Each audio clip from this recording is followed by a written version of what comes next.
Chief Market Analyst with TradeCaptain.com, and I am based in London. And in the next 10 minutes or 600 seconds, I'm going to provide you guys with a quick update on the markets. Before we start though, it's always something to stress that trading financial markets unfortunately is risky, and this is a risk that we'll lose all of our invested money. There's more on this if you click on the read or click on risk disclosure statement at the bottom of TradeCaptain.com. As well, if you're watching this via YouTube or somewhere else, please note that we host this presentation every Monday to Friday at 9 a.m. London time. Okay, so let's begin. And I'm seeing some quite good, nice moves yesterday. Not necessarily in the euro, but definitely like a big push in the dollar yen that we discussed.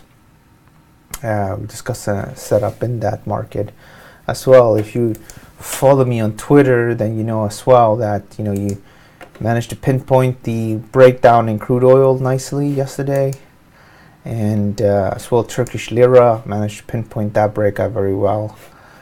And then you have the dollar yen, which I've been talking about for quite some time here with you guys.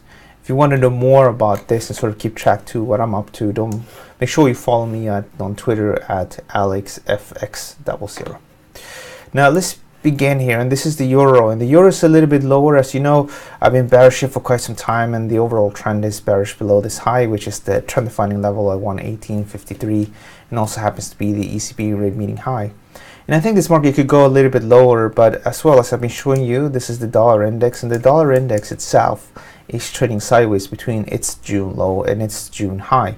And really, you just need to wait for either a bullish breakout or a bearish breakout before anticipating what's going to happen next. But there are some interesting setups and things happening. Here's the dollar yen, as I discussed with you guys and shared as well via an article over the last few days.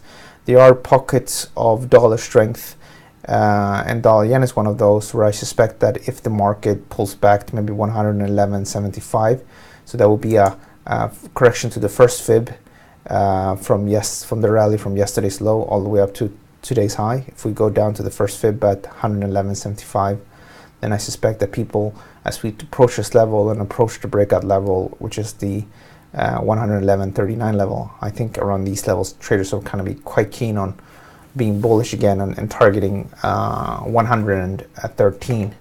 And you have a very solid high as well here at 114.57, which I don't think the market is going to be able to take out right now. I mean, we might even peak here. We never know for certain, but for now I will remain bullish. Now if we take a look at Bitcoin, the market continues to trade to the downside, and we were very close, so the market was very close to trade lower, but it didn't. Sorry, trade higher, but it didn't. And the bearish idea I shared with you guys a few days ago, actually by the end of June, has kicked in again. Now I said, probably up here people are going to sell with stops above the high. Well, we never breached that high, and the market is now back into profit if you're still short. And I think this could obviously easily go up maybe to 64.51 in the short term, but as long as it's below this high, I think it's fair to assume that this market is going to continue to move to the downside. If you're more into cryptos, don't forget to check out again technical analysis, and you'll find some of the setups I shared. And actually what you can do, if you click on my name, here's my name, here's my profile, you can see some of the setups. So yesterday I shared an idea on Ripple as well, where you can check out. Actually I shared this on the 10th, so check this out. Very interesting situation in Ripple where the market can continue to move to the downside. Now here is gold, and gold, I've been saying that the market could potentially bottom out here, because I said that the risk-reward ratio for short positions here are not good. I've also been saying that on a break to 1237, this market resumes this overall bearish trend, and that is really my preferred scenario, which I shared with you guys as well over the last few days. So me, I've been just waiting for that break, and then I might get involved here on the sell side here. So if we take out 1237, which is the December low, this market could decline here to the July low of 2017. So on a break to this year's low, we can probably go lower like this. And that idea I shared with you guys that the market can may stabilize here is still in play. I still don't want to short here, and I think the market could potentially bounce from these levels, but I wouldn't be buying here myself. Here's crude, and we got this very nicely. So the market was trading sideways. It was very, very boring, but then as the market breached the lower end, things kicked off and everybody got super excited and we took out support and the market moved down, and now it might go up again and then potentially down. So bearish here, potentially bullish here, but obviously that never happened. So down, and I think we can still target the June 25th high of 69.45, which is this level here. And we can, if we go up, I think traders will sell. I think stops are probably above yesterday's high. And then people are going to target today's low, or yesterday's low, if not the June 25th high. From a pattern perspective, you have as well this, which is a nice little range like that. And this is, you can see this little line here, right?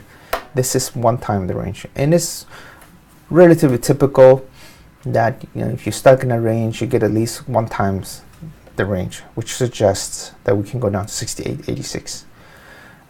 The reason though I wouldn't be too sort of pushy and anticipate this to go that low is because this, at the end of the day, is a correction. The bigger picture trend for crude oil remains intact, and the price is creating higher and higher and higher and higher lows. So if we bottom out here like we did here, and if we do that over the next few weeks and then head higher, then that would not surprise me at all. Here's the DAX. The DAX is a bit of a difficult one. The market, if you look at it from a daily, is just trading sideways. You have some sort of triangle building right now, like that, and then you can create something like this. And I think at one point it's going to be interesting to maybe work with a breakout, but it's not going to be today. This is interesting, bullish break, and then maybe we'll take out this, we'll go a little bit lower, but there's so much support here. So I think there's going to be a market that's going to be choppy like this for another 2 months, the way this looks like right now, unless of course something happens. My preference is the US stock markets, or maybe the Australian stock market, as I've been sharing with you guys over the last few days. And if you want to know more about what I'm trading, again, check out my Twitter. Make sure that you keep track of my articles as well. And if you have any questions, you can always send me a direct message, or you can send me a message via asambrano@tradecaptain.com. Now, let's see if you guys have any questions. Good morning. Hi. I hope you're doing well. And we have Esam and we have Mauricio. Good to see you guys here today. I think we have the Netherlands and Italy represented.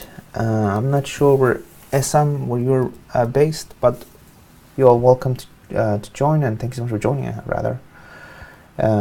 Guys, if you have any questions, just pop them in the chat box as well. Don't forget to like the video. There's a little like button here. If you like it, if you're a regular, don't forget to hit that like. And if you want to have notifications for when we're live, then subscribe here. And if you want notifications of all the video we do, then click this little button down here. Let's take a look at the calendar.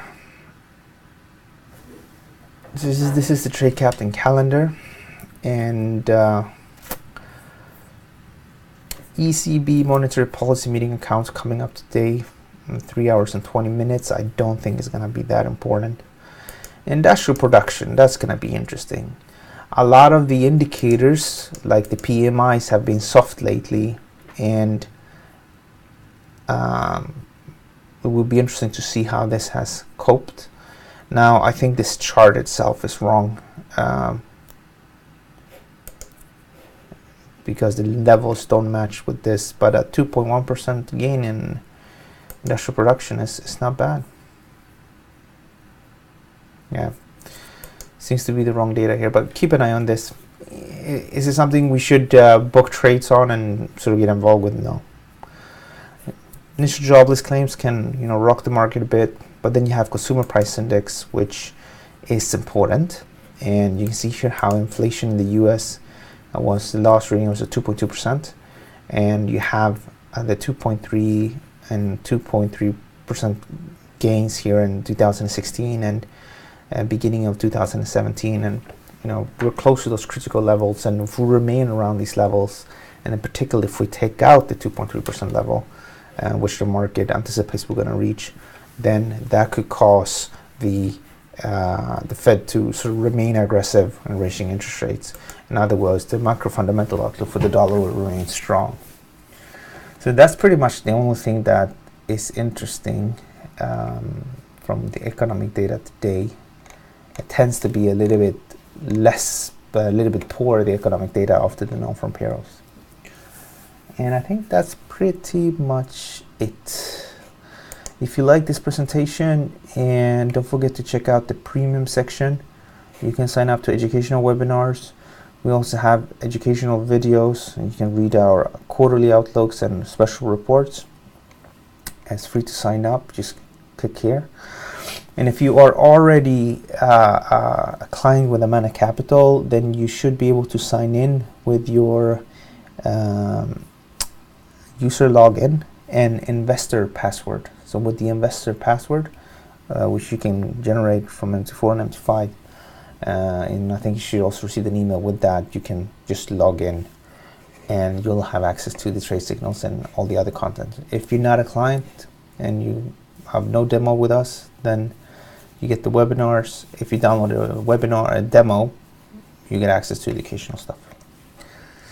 Okay, we're gonna wrap things up. Guys, thanks so much for joining. Don't forget to hit that like button, and actually let me just check if there's any questions. No questions. So guys, we're gonna wrap things up. Mauricio, hi, and Essam, thank you so much for joining me this morning. I hope you have a good day, and I'll see you guys tomorrow at 9 a.m. And don't forget to check back in the website throughout the day for articles. Thank you.